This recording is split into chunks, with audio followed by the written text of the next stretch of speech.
Título: Meus pais me expulsaram de casa quando eu tinha 16 anos para dar um quarto maior para minha irmã. Mal sabiam eles que essa escolha me tornaria bilionária anos depois. Oi, Reddit. Eu criei essa conta só para contar isso. Já adianto, é longo, muito longo, mas eu prometo que vale a pena. Eu tinha 16 anos quando meus pais decidiram que eu era dispensável. Nós morávamos em uma casa simples, 3 quartos, bairro de classe média. Meu pai era corretor de imóveis. Minha mãe trabalhava com vendas online. Minha irmã, Laura, 2 anos mais nova, era a favorita. Sempre foi. Laura fazia balé, inglês, natação. Eu fazia nada. Porque você já é independente e não precisa disso, segundo minha mãe. Meu quarto era pequeno, mas era meu. Tinha uma escrivaninha velha onde eu desmontava computadores que achava no lixo eletrônico do bairro. Eu adorava entender como as coisas funcionavam. Meu pai chamava de mania inútil. Um dia eles me chamaram na sala. Disseram que estavam reformando a casa. Que Laura precisava de um quarto maior para virar influencer. Sim, isso mesmo. Que iam derrubar a parede entre nossos quartos e fazer um estúdio para ela gravar vídeos. Eu perguntei, e eu? Meu pai respondeu, sem olhar para mim. Você já tem 16 anos. Tá na hora de aprender como o mundo funciona. Eu achei que ele estava falando de trabalhar meio período. Não. Ele estava falando de sair de casa. Eles disseram que eu poderia morar com minha tia. Minha tia recusou. Disse que mal conseguia pagar as próprias contas. Então veio a frase que eu nunca vou esquecer. Você sempre foi a mais forte. Vai dar um jeito.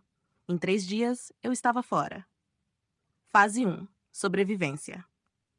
Eu dormi no sofá da minha amiga Mariana por 2 semanas. Depois consegui um quartinho alugado em uma pensão. Dividia banheiro com mais 4 pessoas. O teto tinha infiltração. Eu trabalhava numa cafeteria de manhã. À tarde estudava. À noite eu programava. Eu não sabia exatamente o que estava fazendo. Eu só sabia que precisava ficar boa em alguma coisa que ninguém pudesse tirar de mim. Aprendi Python sozinha. Depois JavaScript. Depois Cloud Computing. Descobri o mundo de APIs, automações, análise de dados. Eu ficava fascinada com a ideia de que informação podia prever comportamento. Enquanto isso, via no Instagram minha irmã postando fotos do quarto estúdio. Ring light, parede rosa, escrivaninha nova. A minha antiga escrivaninha tinha sido jogada fora. Um dia, eu recebi uma mensagem da minha mãe. Você podia divulgar sua irmã nas suas redes. Eu tinha 300 seguidores. Eu bloqueei. Primeira reviravolta. Aos 18 anos, consegui uma bolsa parcial numa faculdade de tecnologia. Trabalhei em call center para pagar o resto. Foi lá que eu tive a ideia. Eu percebi que pequenas lojas online sempre tinham o mesmo problema.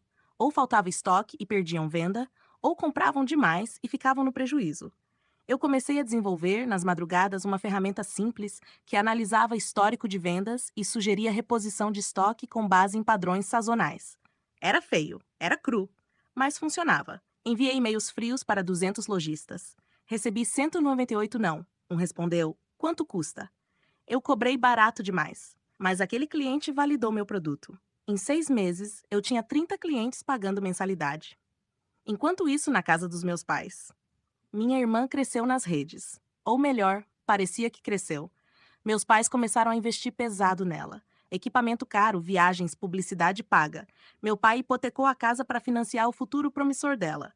Ela comprava seguidores, comprava engajamento. Externamente, parecia sucesso. Internamente, era dívida. Segunda reviravolta. Aos 21 anos, minha pequena ferramenta virou startup. Entrei em um programa de aceleração. Conheci investidores. Aprendi sobre equity, valuation, table. Eu era a única mulher na sala na maioria das reuniões. Muitas vezes me perguntavam quem era o fundador. Eu dizia, sou eu.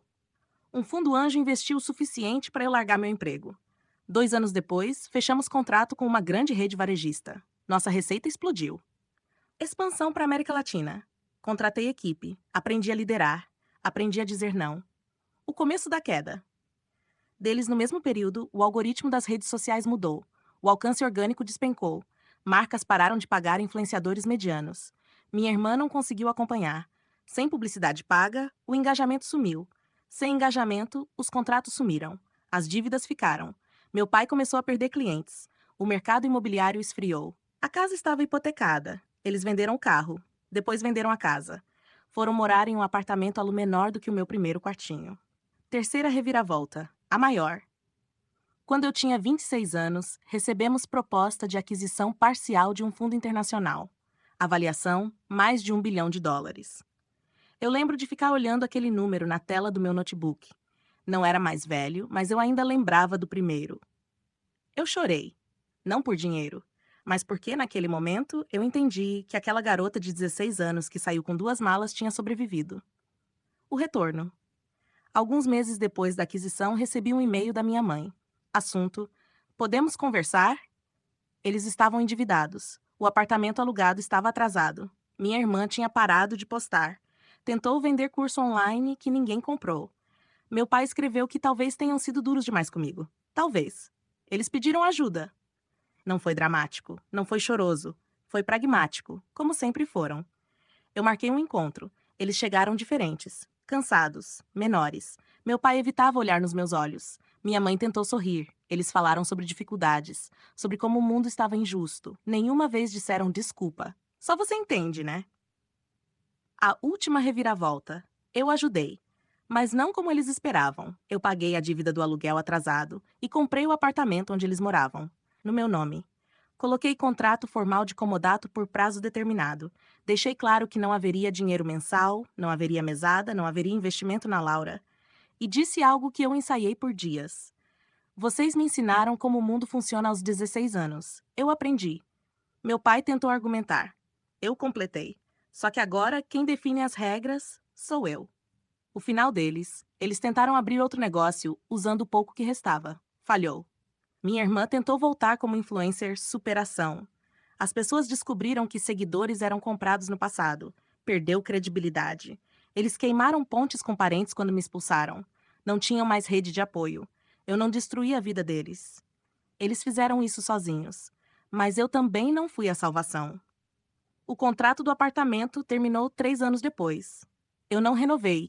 Eles precisaram se mudar para uma cidade menor, para uma casa simples. Hoje vivem de trabalhos temporários. Eu vivo em outro país. Tenho empresas, investimentos, fundações, tenho um quarto enorme, tenho vários. Mas o que eu mais valorizo não é espaço, é escolha. Eles escolheram me descartar. Eu escolhi não ser descartável. E essa foi a maior diferença. Obrigada por lerem até aqui.